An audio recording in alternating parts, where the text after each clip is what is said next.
Praise the lord. యేసునామమే జయము. మన రక్షకుడు మన విమోచకుడైన యేసుక్రీస్తు అతి పరిశుద్ధమైన నామంలో అందరికీ వందనాలు. చిన్న ప్రార్థన ద్వారా రాత్రికాల వాక్య భాగం ధ్యానించుకుందాము.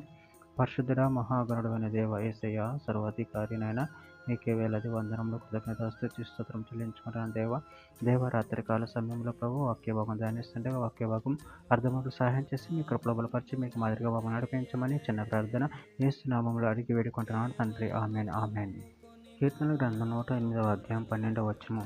మనుషుల సహాయము వ్యర్థము, శత్రువులను జయించుటకు నువ్వు మాకు సహాయము దయచేయుము. ఆమెన్. దేవుడి వాక్య భాగం దీవించును గాక.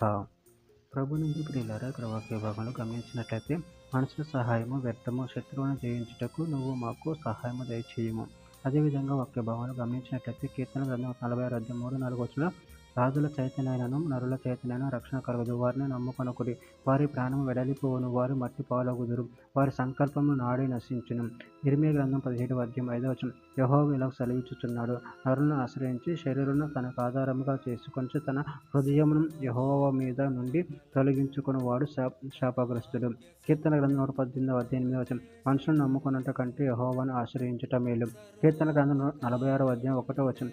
దేవుడు మనకు ఆశ్రయమును దుర్గమునై ఉన్నాడు. ఆపత్కాలంలో ఆయన నమ్మకనదగిన సహాయకుడు. హెబ్రీ రాసిన పత్రిక 13వ అధ్యాయం 6వ వచనం. కాబట్టి ప్రభువు నాకు సహాయుడు, నేను భయపడును, నరమాత్రుడు నాకేమి చేయగలడు అని మంచి ధైర్యంతో చెప్పగలవారమై ఉన్నాము. సమూయేలు మొదటి గ్రంథం 17వ అధ్యాయం 47వ వచనం. అప్పుడు యెహోవా కత్తి చేతను ఈటె చేతను రక్షించు వాడును కాడని ఈ దండు వారందరూ తెలుసుకొందురు. యుద్ధము యెహోవాదే, ఆయన మిమ్మును మా చేతికి అప్పగించునని చెప్పెను. రోమీయులకు రాసిన పత్రిక 8వ అధ్యాయం 31వ వచనం. ఎట్లుండగా ఏమందం దేవుడు మన పక్షమునుండగా మనకు విరోధి ఎవడు? కీర్తన గ్రంథం 50వ అధ్యాయం 15వ వచనం.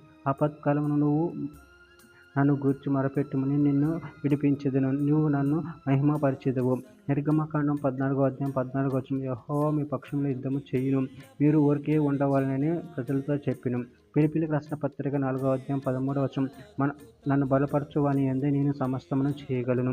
చివరిగా ఒక మాట, యెషయా గ్రంథం 40వ అధ్యాయం 31వ వచనం. యెహోవా కొరకు ఎదురు చూచువారు నూతన బలం పొందుదురు. వారు పక్షిరాజుల రెక్కలు చాపి పైకి ఎగురుదురు.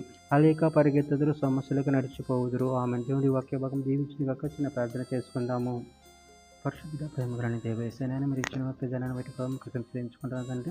ఆయన మనుషులను ఆశ్రయించే ప్రభావం నిన్ను ఆశ్రయించడం మాకు మేలు జరుగుతుంది కలిగిస్తున్నా తండ్రి. నిన్ను ఆశ్రయించి నేను మహిమపరిచి కనపరిచారు ఉన్న శక్తిని బలాన్ని మాకు అనుగ్రహించి మీ ప్రేమ కృపను మమ్మల్ని బలపరిచి స్థిరపరచమని చిన్న ప్రార్థన ప్రభు యేసు నామములో అడిగి వేడుకుంటున్నాను తండ్రి. ఆమేన్ ఆమేన్ ఆమేన్.